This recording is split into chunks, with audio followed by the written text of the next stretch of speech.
오늘 시편 45편은 코라 자손의 맞서길, 사랑의 노래, 인도자를 따라 소산님에 맞춘 것이라는 표제가 붙어 있습니다.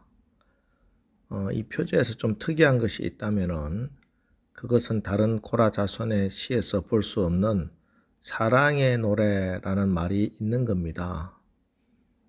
그리고 이어서 인도자를 따라 소산님에 맞춘 것이라 하는 말이 나오는데 여기 사용된 소산님은 히브리어로 백합화 곡조라는 뜻입니다. 그래서 이 시편 45편은 시편의 아가스로 불리고 이스라엘에서는 결혼식 노래로 부른다고 합니다. 결혼식에서 신랑 신부를 축복을 하겠지요.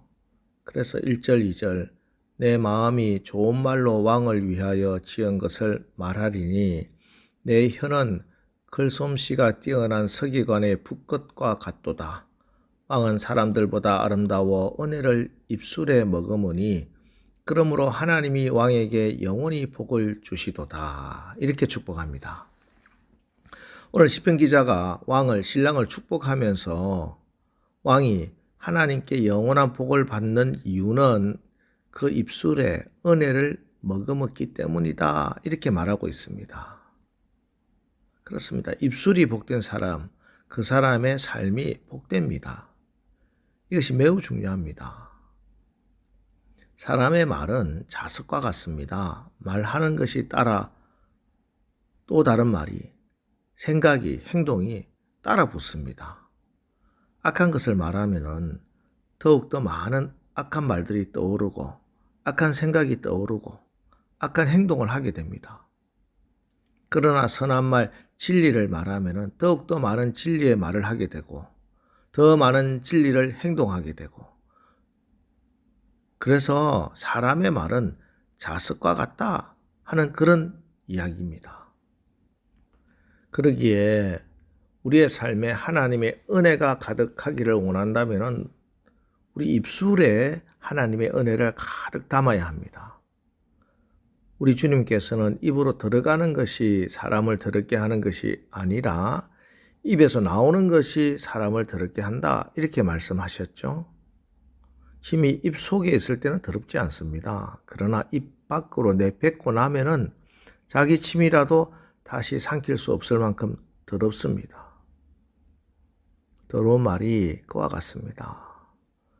성찰되지 못하고 타인을 힘겹게 하고 비난하고 아프게 하는 말들, 이 세상을 어지럽게 만듭니다. 그러나 은혜로운 말, 축복의 말, 칭찬의 말은 사람을 살립니다.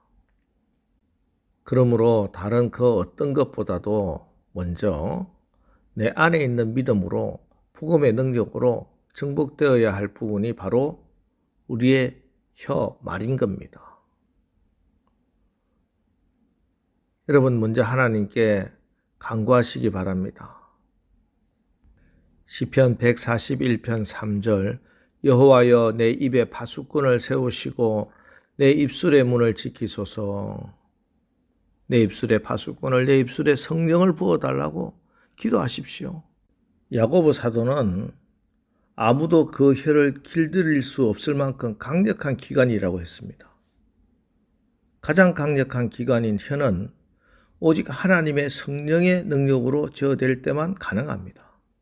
오직 하나님의 능력으로 성령이 나를 사로잡아야 하는 것입니다. 우리 주님은 사도행전 1장 8절에서 오직 성령이 너희에게 임하시면 너희가 권능을 받는다 하고 약속하셨습니다.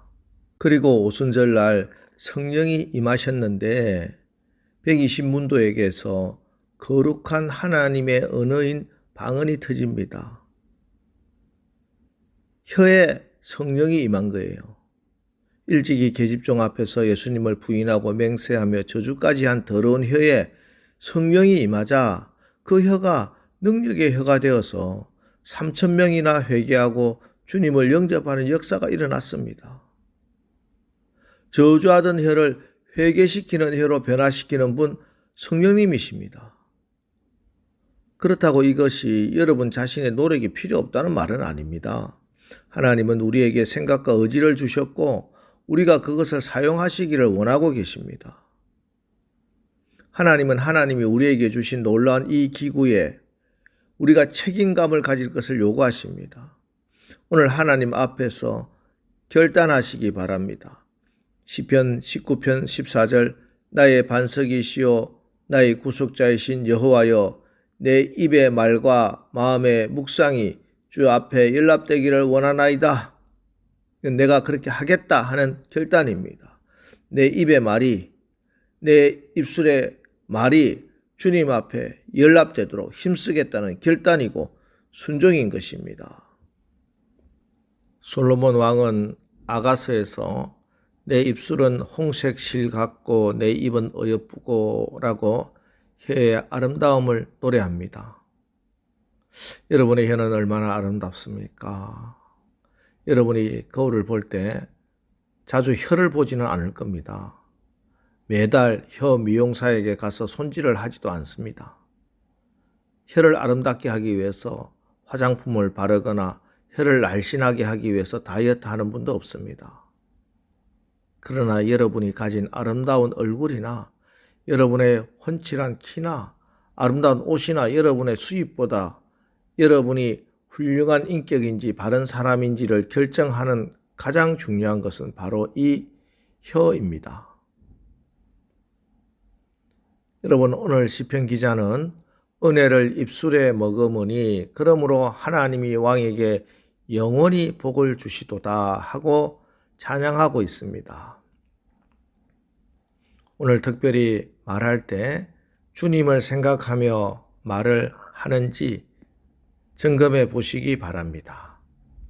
말하는 순간, 말할 때마다 주님을 의식해서 오늘 하루 여러분의 입술이 은혜로운 입술이 되어서 여러분의 삶 가운데 은혜로운 열매들 풍성하게 맺히길 주님의 이름으로 축원합니다. 다음으로 오늘 시편 기자는 왕이 진리를 사랑하는 공의로운 왕인 것을 축복합니다. 7절 왕은 정의를 사랑하고 악을 미워하시니 그러므로 하나님 곧 왕의 하나님이 즐거움의 기름을 왕에게 부어 왕의 동료보다 뛰어나게 하셨나이다. 진리를 사랑하고 악을 미워하는 사람은 하나님의 복을 받을 것입니다. 형통한 사람이 될 것입니다.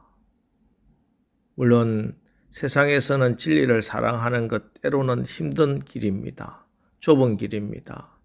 형통한 길처럼 보이지 않습니다. 그래서 많은 사람들이 진리를 버리고 자기들이 형통한 것처럼 보이는 악한 길을 걸어갑니다. 악인들 겉만 보면 그럴듯합니다. 아니, 겉으로 보기에는 오히려 더 고상한 것 같고 더 똑똑하고 잘난 것 같이 보입니다. 그러나 문제는 그들 속에 하나님이 안 계신다 하는 것입니다. 하나님이 없다는 것은 그들이 누리고 있는 그 모든 것에 생명이 없다는 것입니다. 그것들은 아무리 그럴듯해도 그들의 모든 생각과 이론과 말과 행위는 다 죄요. 그 결국은 사망입니다. 그래서 시편 1편 1절은 복 있는 사람은 악인들의 꾀를 따르지 아니하며 죄인들의 길에 서지 아니하며 오만한 자들의 자리에 앉지 아니한다 하고 말씀하고 있습니다. 악인들의 꾀는 따라가지 말아야 합니다. 죄인들의 길에서 머뭇거려서는 안 됩니다. 오만한 자들의 자리에 들썩 같이 죽치고 앉아있지 말아야 합니다. 왜냐하면 우리는 예수 그리스도로 인해 복된 자들이기 때문입니다. 여러분, 하나님의 사람이 진리의 길을 걸어가는데 하나님께서 그 사람 넘어뜨리시겠습니까? 결코 아닙니다. 잘 가고 있는데 넘어뜨리는 하나님이 아닙니다. 그 길을 잘 갈 수 있도록 격려하시고 붙들어 주시고 인도해 주십니다. 하나님이 여러분을 무엇으로 격려하실까요? 형통입니다. 하나님이 함께 하심입니다. 세상의 형통은 허무한 형통입니다. 사실 오히려 해가 되는 형통도 많습니다. 그러나 하나님이 주시는 형통은 참으로 복된 형통입니다. 오늘 하루 여러분 입술에 은혜를 가득 담으십시오. 진리를 여러분 마음에 가득 담아 사랑하십시오. 그래서 하나님이 주시는 이 형통이 가득한 하루가 되시기를 주님의 이름으로 축원합니다. 기도하겠습니다. 하나님, 오늘도 우리에게 새 속에 물든 부분들 제거하고 오로지 하나님 한 분을 사랑하게 하시고 우리의 삶 가운데 어느 모임에 있든지 그곳에 하나님의 공의를 펼치게 하시고 주님을 찬양하는 입술이 되게 하옵소서. 그래야 나의 왕 나의 주인 되신 그리스도를 드러내며 하나님께 영광 돌리는 오늘 하루 삶을 살게 하여 주시옵소서. 예수님의 이름으로 기도합니다. 아멘. 자, 이제 주여 오늘 하루도 우리가 내가 말할 때마다 주님을 의식하고 성령의 인도함을 받게 하옵소서. 진리와 공의로 행해 형통하게 하옵소서. 오늘 말씀을 붙들고 우리 합심해서 기도하고 나가겠습니다. 우리 기도하겠습니다.